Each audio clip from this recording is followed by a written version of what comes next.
This video is sponsored by Italki. So before I get into this video, I just want to let everyone know that I have a second channel where I basically started a non-profit organization for the sole purpose of throwing parties to give the proceeds to charity, and then I turn the whole thing into a video that I think is really good. We've posted 3 events so far.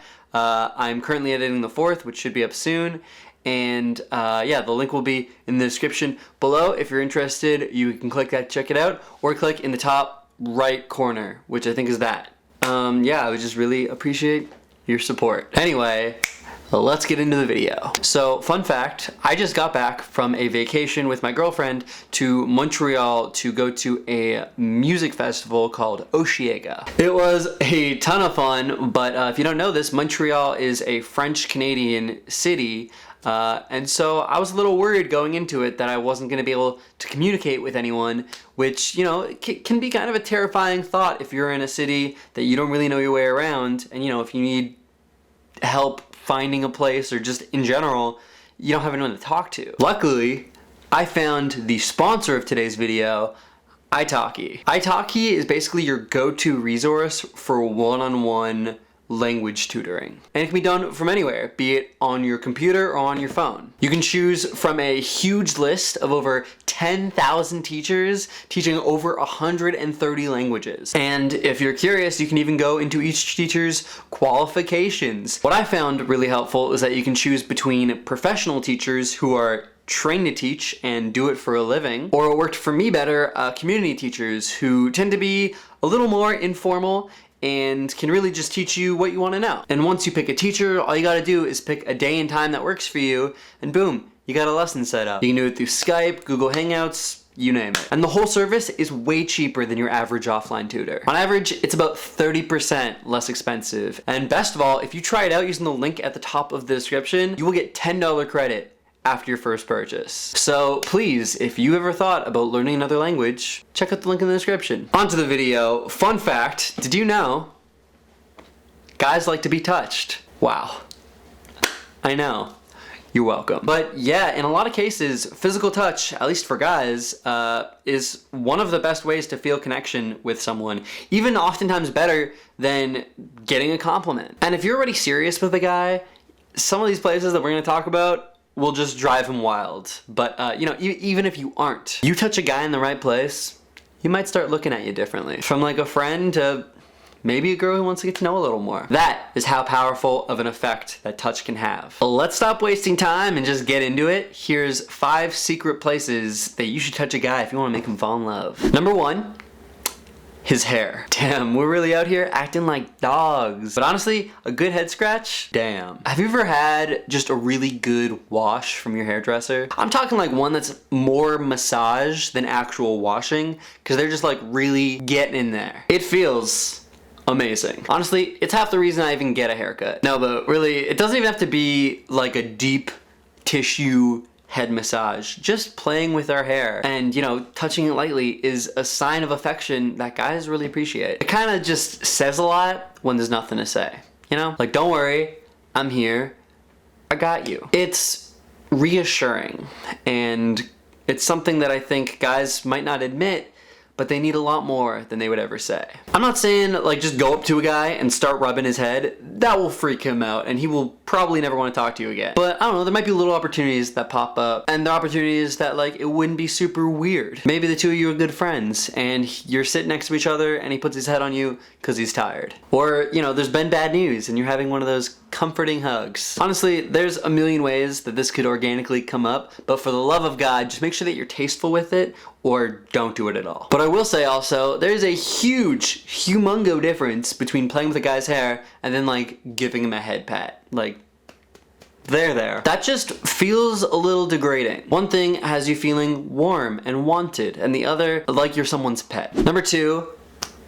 back of the neck. Okay, actually, I'm starting to feel the need that I should just say probably none of these things are things that you should just come out and just do. Like, there's a time and a place. And specifically for this spot, there's only one real time and place that's not like a what the hell is this girl doing kind of moment. And that's when you're either hugging or slow dancing or anything where you're kind of face to face, almost an embrace. Anything else and he'll be like, why are you touching me? And you know, realistically, if you're in this situation, he probably already likes you. But this is really just an extra little thing to drive him wild. When a girl puts her arms around a guy and is touching the nape of his neck and looking him in the eyes, damn, it's powerful stuff, man. Us guys, we're weak for it. And the best part about this whole point is that if the guy's into it and is into you, he's gonna show it. It's basically like a guy's just like impulse, first instinct, that if this happens to a guy, he's gonna either put his arms around you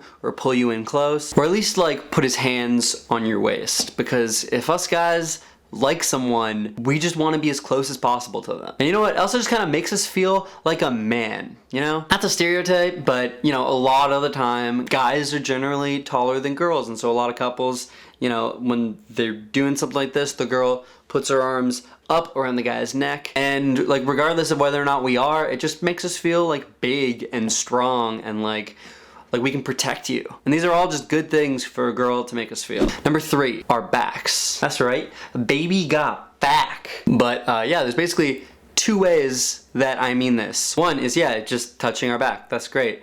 But 2 is giving us a massage. Damn, if you give good massages, that is just the key to a guy's heart. It's not about being a good kisser or being good in bed. Massages. That's the most important thing. There's just something about skin on skin contact that is just like so intimate. And hello, our backs, that's where most of our skin is. And throw in the fact that you're doing basically the most relaxing thing one person can do to another. And hello, it's amazing. I remember back when I was in high school, this was like kind of hilariously the way that people would flirt. Like, you would see some guy and girl, one of them giving a massage together in like the cafeteria or in the library, and then like boom, a week or 2 later, they're dating. It's that easy, baby. At that point, it's almost obnoxious. I mean, they were doing it in public, but you see what I'm saying. Number 4, our chest. This is probably one of the ones, like if you were just Googling places guys like to be touched, this is probably the ones that you would see less, because there's really a lot less opportunity for this to happen. There's probably only like one occasion in which it is great. It's not like we want girls to like play with our nipples or anything. The instance that I'm talking about goes something like this. Maybe you're kissing or just facing each other, something that's like really intimate, and the girl basically puts her hand on the guy's chest, almost like for support. Not in like a groping way, but in a way that just appreciates him, you know? Like lets him know that you're into him and he's a man and he's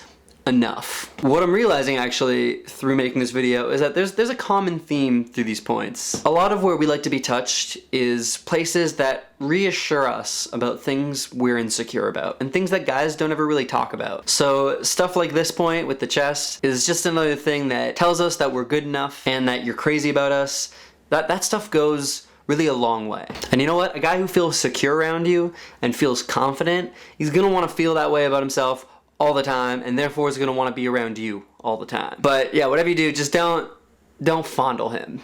And finally, last on our list, number 5. This one's a little weird and sometimes sexual, not always, but our ears. For some reason that no one ever explained when I was growing up, ears are just super sensitive to touch. I literally had no idea for most of my life. It feels like, I don't know, something that they should probably teach in like health class or something, because the older I get, the more I realize I don't think I've met anyone who doesn't like it. And I'm talking about both girls that I've like dated in the past and like my friends, guys. And I'm not suggesting you like jam your whole tongue in his ear or anything like that. Although, you know what? There's a time and a place, but that's neither here nor there. Even just like a light kiss on his outer ear or earlobe will probably just send shivers down his spine. Hell, even just lightly touching them bad boys with your finger, it doesn't take much. It's really just like one little maneuver that can be added to a lot of situations, you know, that call for it, and it'll just make everything better. It will literally make like any situation in which the two of you are close and in any way even just slightly intimate, like, better. So maybe be giving him a massage or touching his chest or playing with his hair just a little bit, you know, and boom, hair play just got elevated. Anyways, that was it for today. Thank you all so much for watching. If you enjoyed it, please let me know by giving it a big thumbs up. Again, I just wanted to thank Italki for sponsoring today's video. Like I said at the start of this video, Italki is the best place, app/website to find a tutor and to learn another language. And with the link at the top of the description, you can get yourself $10 credit after you've made your first purchase. Anyway, tell me in the comments if there are any spots that you think I've missed or if you agree or disagree with the spots that I've mentioned. Let me know down below. Last video I asked about your experiences with getting played, and so on screen right now are my favorite comments from that video. And just remember that if you would like to get featured at the end of my next video, all you gotta do is leave a comment answering the question. And who knows, maybe I'll use it next week. I wanna give a huge Instagram shout out to Lonely Castaway, who commented on my latest picture. I'm so happy that he's happy. I remember when he was still making YouTube videos about being single.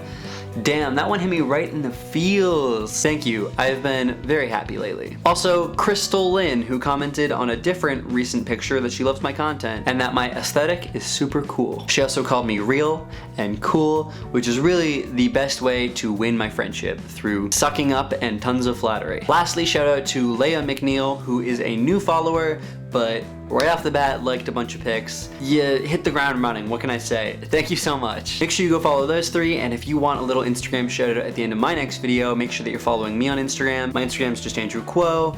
I post not incredibly often, but when I do, be there. And yeah, you know, just liking, commenting, engaging with my stuff, and maybe I'll feature you next time. Anyway, that was it for today's video. Thank you all so much for watching. If you want more advice, you can click over here. But with all that being said, I'll see you guys next time. Peace!